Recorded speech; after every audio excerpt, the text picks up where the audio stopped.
About 16% of the employees at Con Agra's Milton facility will be laid off in the next few months. That's about 140 employees. Con Agra manufactures foods such as Chef Boyardee products. With 850 employees, Con Agra is listed as Northumberland County's fourth largest employer.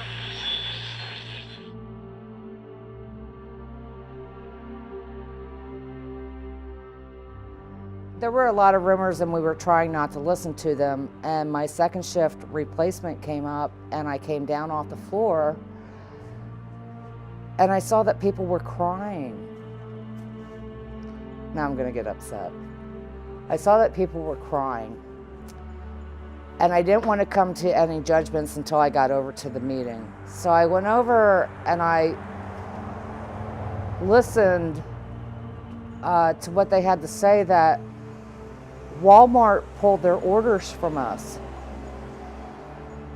And the reason that they gave was that Walmart didn't want to pay a half a cent more a lid.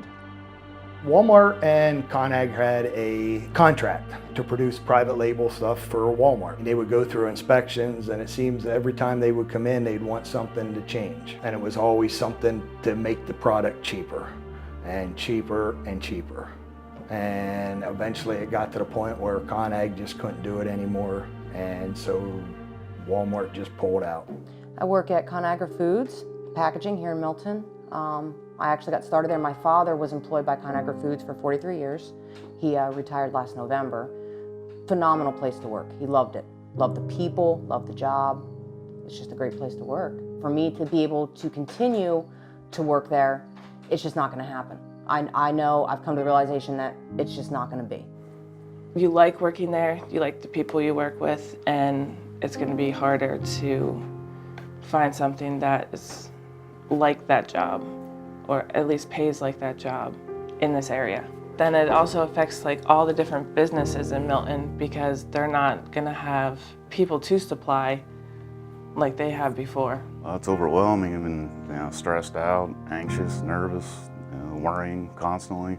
I had to break it to my oldest daughter. She's been doing competition cheerleading for 6 years, that she may not be able to do it this year. There's a lot of impact on the family level, and not just me. I mean, there's people over there, worse situations than I am, or bigger family, maybe taking care of their parents or someone elderly. You have to put food on the table. You have kids that go to school.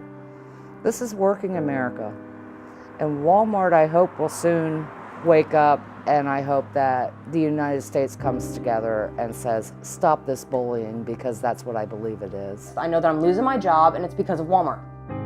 When in all actuality, really one of the only jobs I'm gonna be able to get around here is gonna be at Walmart. And even there, you're making next to nothing. So, those kind of effects corporate America and the Walmarts of the world don't see, the effect that they're having on the American people. And it's just, the humanity of it is just wrong.